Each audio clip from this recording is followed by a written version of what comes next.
Alright, so I'm going to do my video on Mary Rowlandson. I know I did my paper on her as well, but I found that out of all the different readings that we've done, she gave me the most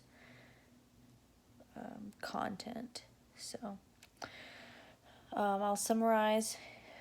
I'm assuming everyone read it, but Mary Rowlandson had, I believe, 4 or 5 children and a spouse, and was captured by Indians. At the time she was captured, her spouse was at sea, and they were in little houses that, like, she was in her own home. They were all huddled together. When the attacks started, they went to shelter together. They broke into the house, and then she watched them kill one of her children, and one got injured and another captured as well. So her and her injured child were together, and then there was a son that got captured, but they went with a different group of Native Americans. So her different is one long story that's broken up, but all in all, it's just her own account of her capture and in her captivity. So the one that was injured died in her arms after she went through all the effort to keep it alive, as any mother would. And she would get to see her son from time to time. And what I honestly found, I mean, a lot of people have been captured. A lot of people have, like, POW stories. But what I found to be the most interesting aspect of the story, even from someone that's not religious, was that her faith was so strong. So I don't know what she grew up with. I don't know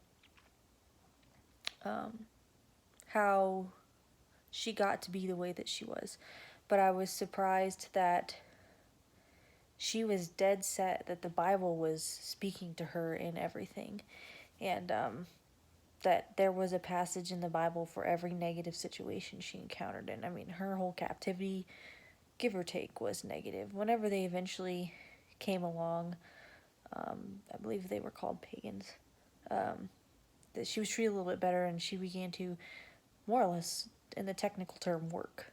You know, she was using her craft and trading it for things she needed. So not long after her captivity ended, her spouse died, and she remarried.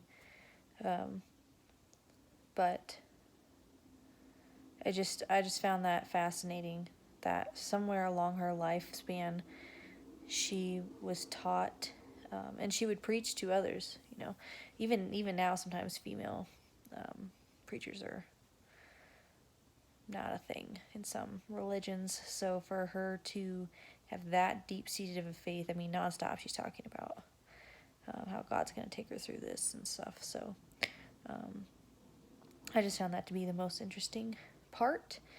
There were a lot of removes for her storyline, but I just thought it was really unique to have a first-hand experience of, even, you know, they walked so much, and now if we have to walk across the street, you know, let's park as close as we can. So just the differences in culture from then to now I found fascinating.